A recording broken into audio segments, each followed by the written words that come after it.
The drinking holiday. Oh, Good morning. Welcome to Bink. It's Friday before Labor Day, so clearly we've stopped working. Yeah, we haven't.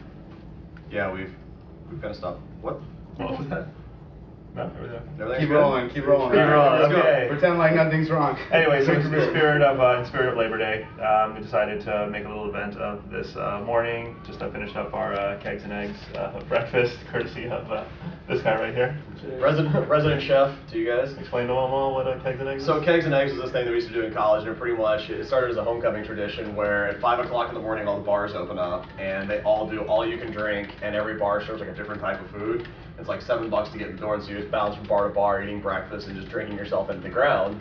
And so this morning I rolled in, and while we didn't quite have the selection, we did scrambles and had some eggs I cooked for the group, and we're enjoying our kegs as well. So we have our kegs and our eggs. It was kind of like a little bit of a watered down version, but I think fun nonetheless in celebration of Labor Day. Nice, absolutely. Thank Very you well much, done. Grant. Very Thank well you. done. Thank you. Never heard of it, but definitely welcome it to. I think it's a new Bing tradition. Let's make it that. Let's make It's it pretty that. much an excuse to drink as early as possible. That's all it is. Start our Labor This- Day the one day Eggs early. are strictly window dressing. Yeah. To be clear, this is 10 o'clock in the morning that this video is being shot. So So If you're in a spirit client of, or a candidate, do not call us on Fridays.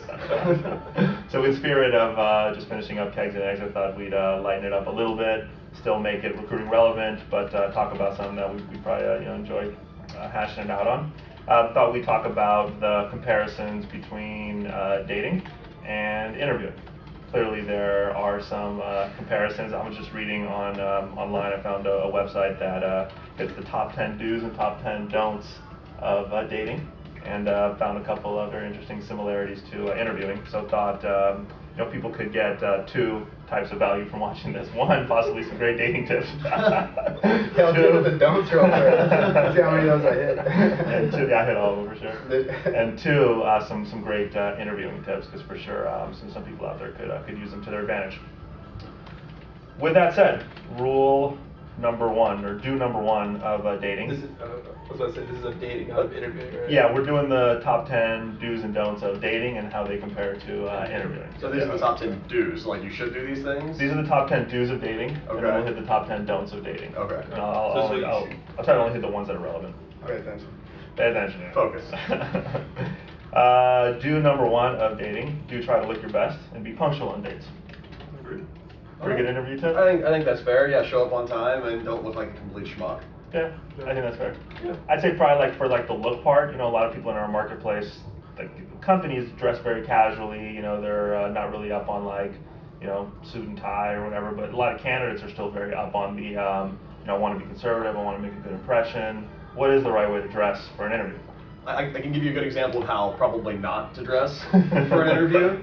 I was talking, thankfully this wasn't one of my candidates, but I was talking with a recruiter buddy of mine who's internal, and she was telling me how one time a young man showed up with his 14-inch, as he told her, pink spiked mohawk, which, to each their own, not a big deal, but in leather chaps and a pink dog collar.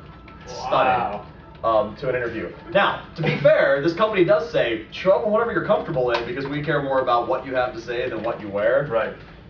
Probably that's pushing the border just a little bit. Maybe chaps and dog collars, not the greatest idea for I like how interview you blame it on the candidate, instead of, you all know it's a personal story, right? Yeah, really. We appreciate you putting the pink dog collar away, though. The reason I came to Bink was because the last place wouldn't take me after I showed up with that, so.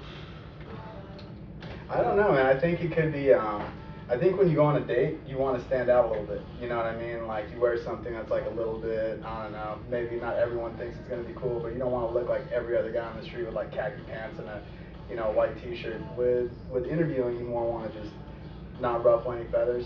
So you're in favor of the pink dog collar? Not for dating. For dating. Yeah, Not for pink dating. dog collars are good when you're trying to find your soulmate, but when you're trying to find your job, it's probably not the best fit.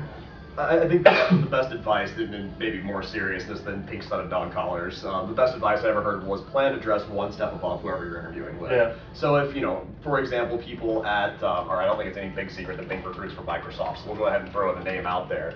But they'll generally, I think most people around Microsoft tend to dress, pretty casually. I think we've met with some hiring managers that rolled in chacos and, workout shorts, I think, at times. And I would just say that if very casual is the dress, take it to like slacks and a polo. Like just always plan to dress one step above. If they're more, if whoever you're interviewing with is more like slacks and button downs, but not necessarily suits, show up in a suit. Like always plan to go one step above what you think your interviewer will be wearing. That's like that good conservative balance, because I don't think you want to roll in like full Armani suit if your interviewer is wearing chacos and workout shorts. And I'd say probably for sure if you're an engineer or product manager, never show up in the suit. Yeah. Right? Yeah. Got it. Okay.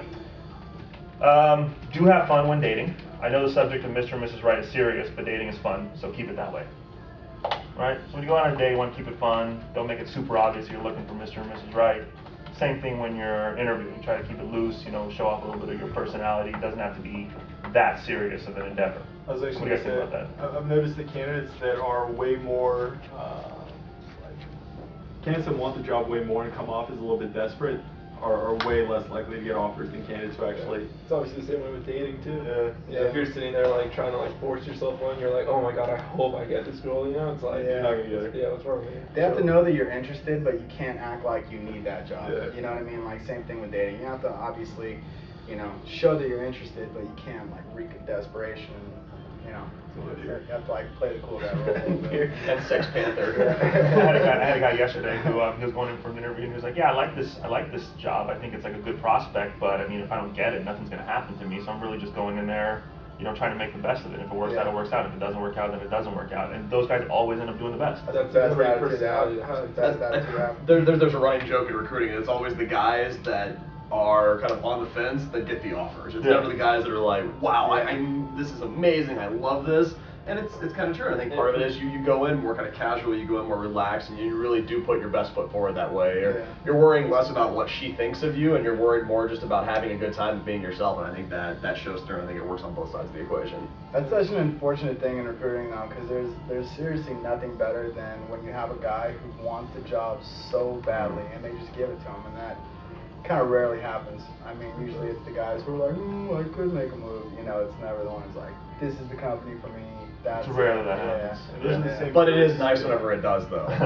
it really is a great feeling whenever that guy gets that role. On the flip side, the worst, I had a candidate one time who, he just had all his eggs in this basket with this one job that I was representing him for. And, I did that phone call that we do that we all hate, where it's like, It's not they you. liked you, yeah. For sure it's not you, it's them, they're in a selfish mood, whatever.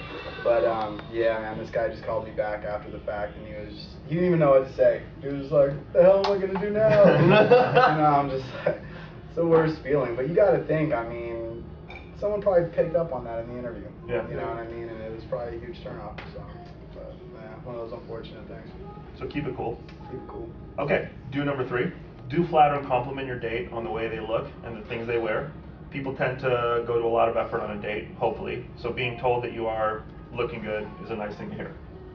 But that can definitely like be over the line too. That's a double-edged sword. Yeah, 'cause Yeah. you could definitely push that if you're sitting there. You're like, and if you say like Aubrey, like, oh my god, you're so hot right now. It's like kind of weird. It can't be kinda odd. generic. No, You have to like compliment on something that they never get complimented on. You know what I mean? Something where they know that you are paying attention. Right. It's probably the same thing in interviewing. Everyone, oh, what a cool idea for a company. Oh, your office looks so cool. Like, give them a compliment, but give them a compliment that they haven't heard 30 times in the past. Right.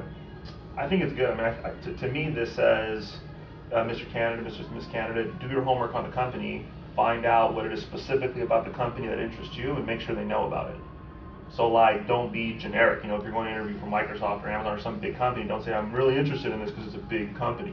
That's generic. There are 1,000,001 big companies out there. Thanks, Captain Obvious. Yeah. Yeah. No, but a lot of people say that. But they will. I ask so many people, I'm like, why do you want to go work for X company? They're like, well, it's really big and they offer really big benefits and it just seems secure. Like, well, how many other companies are there like that, Yeah. There's nothing specific about this one. Yeah. Is that the same with dating? It's really big. It's really. Yeah. Oh, your hair. Oh, your eyes. Blah, blah, It's blah, big, it's yeah. secure, she ain't gonna find anything else, she ain't going anywhere. Oh, that's horrible. Can't run from it. For sure, we just alienated half the people who are watching this. Oh, For sure. Lord, I apologize. We don't mean it. Okay, how about do number 5? Do tell someone if you are not interested in dating them again. Being lied to and hopes kept alive is an evil and malicious act. If you don't want to see someone again, let them know as soon as possible in the nicest way possible. that's almost like a courtesy to us, the recruiter. Yeah. Like if you're really, it's almost like the book, you know, what is it? Like, I wish your girls talk about it. It's like he's really not into you or something like that. Anybody? Yeah, maybe just not into you. Yeah, it's something like that. Yeah. And it's pretty much I know like from Sex and the City, actually. I don't watch There it, you I go. swear. But it really, it's courtesy to us, the recruiter. It's a courtesy to the company that if you're just not into it, that's cool, because, you know, as much as we talk about don't like over love them, you should be into the company. You should be excited about working for Right. them. And if you're not, it's cool. Just tell us. And we have a lot of candidates that'll. Done? Let's take a quick break and part two. Part two.